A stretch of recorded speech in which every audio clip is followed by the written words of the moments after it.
Beaucoup de personnes pensent que les douleurs articulaires viennent uniquement de l'âge, ou de l'usure naturelle des articulations. Pourtant, certains aliments consommés régulièrement peuvent entretenir un terrain inflammatoire, qui rend ces douleurs plus présentes au quotidien. Et parmi ces aliments, il y en a un groupe que l'on soupçonne rarement. Les desserts. Après un repas, il semble tout à fait normal de terminer par une note sucrée. Un petit gâteau, un biscuit avec le café, ou une glace pendant le week-end. Ces plaisirs paraissent anodins. Et pris de manière occasionnelle, ils ne posent évidemment pas de problème particulier. Mais certains desserts, lorsqu'ils sont consommés régulièrement, peuvent favoriser un environnement interne moins favorable aux articulations. Le problème ne vient pas forcément d'une grosse quantité de sucre consommé d'un seul coup. Il vient surtout de la répétition de certains desserts dans l'alimentation quotidienne. Dans cette vidéo, nous allons voir quels desserts sont les plus susceptibles d'entretenir l'inflammation articulaire après 60 ans. Et certains d'entre eux sont beaucoup plus présents dans l'alimentation qu'on ne le pense. Restez bien jusqu'à la fin, car le dernier type de dessert est probablement l'un des plus répandus. Pourquoi certains desserts peuvent influencer les douleurs articulaires? À la fin du repas, l'organisme est déjà en train de digérer les aliments consommés auparavant. Lorsqu'un dessert riche en sucre rapide est ajouté, cela provoque une nouvelle stimulation métabolique. La glycémie peut alors augmenter rapidement. Ce phénomène n'est pas anormal. Mais lorsqu'il se reproduit fréquemment, plusieurs fois par semaine, il peut favoriser la production de certaines molécules impliquées dans les processus inflammatoires. Les tissus articulaires, déjà sensibles avec l'âge, peuvent être particulièrement réactifs à cet environnement. Ce n'est donc pas seulement la présence de sucre dans un dessert qui compte. C'est surtout la fréquence à laquelle ces desserts sont consommés au fil des semaines. Dessert numéro 1. Les pâtisseries industrielles. Les pâtisseries industrielles font partie des desserts les plus consommés. On les retrouve facilement dans les boulangeries, les supermarchés ou lors d'occasions familiales. Elles sont pratiques, prêtes à consommer et souvent très attractives. Mais leur composition combine généralement plusieurs éléments peu favorables à l'équilibre métabolique. On y retrouve souvent des sucres raffinés, des farines très transformées et différentes matières grasses utilisées pour améliorer la texture et la conservation. Ces ingrédients sont assimilés rapidement par l'organisme. La glycémie augmente alors rapidement après leur consommation. Le problème apparaît surtout lorsque ces produits deviennent une habitude régulière, dessert quotidien, goûter fréquent ou pâtisserie systématique lors des repas à l'extérieur. Dans ce cas, l'organisme est régulièrement confronté à ces variations métaboliques, ce qui peut favoriser l'entretien d'un terrain inflammatoire. Dessert numéro 2. Les glaces et desserts glacés.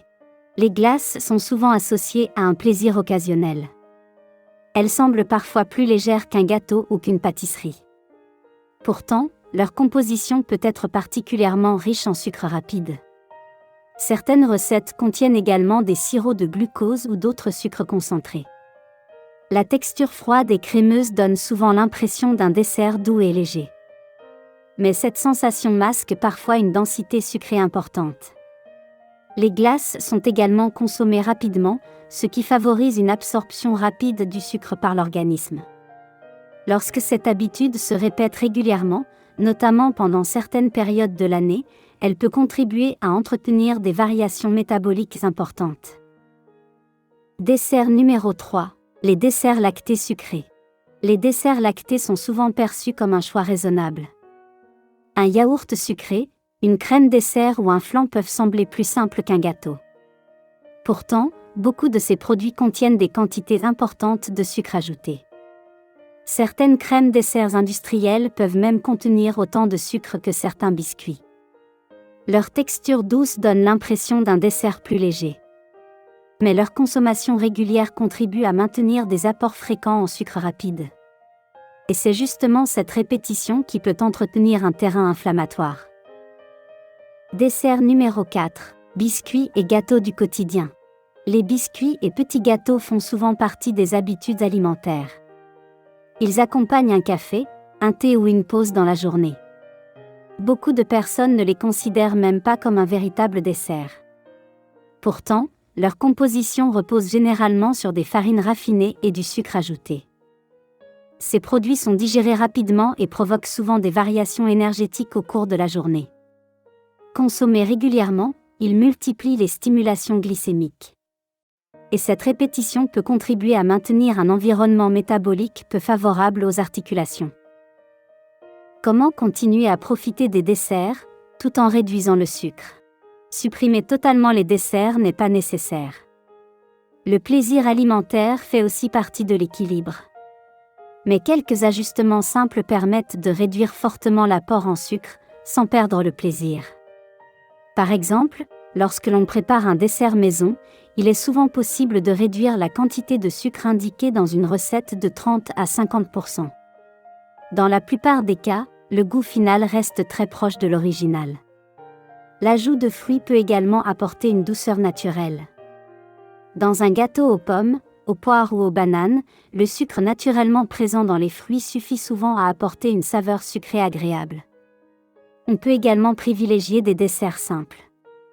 Un yaourt nature accompagné de fruits frais, par exemple, contient généralement beaucoup moins de sucre ajouté que de nombreux desserts industriels. Autre idée, réserver les desserts les plus sucrés pour certaines occasions particulières, plutôt que de les consommer systématiquement après chaque repas. Ces petits ajustements permettent de conserver le plaisir des desserts tout en limitant leur impact sur l'organisme. Certains desserts très courants peuvent favoriser l'inflammation lorsqu'ils sont consommés régulièrement. Les pâtisseries industrielles, les glaces, les desserts lactés sucrés et les biscuits du quotidien font partie des plus concernés. Le problème ne vient pas du plaisir occasionnel, mais de la répétition de ces habitudes au fil des semaines. Identifier ces desserts permet déjà de faire des choix plus équilibrés au quotidien. Dites-moi en commentaire, quel dessert consommez-vous le plus souvent après un repas? Et si vous souhaitez continuer à mieux comprendre le lien entre alimentation et santé articulaire après 60 ans, merci de vous abonner à la chaîne. Dans la prochaine vidéo, nous verrons un phénomène souvent ignoré. La présence de sucre dans certains aliments salés du quotidien, qui peut également entretenir l'inflammation articulaire. D'ici là, prenez soin de vous. À bientôt.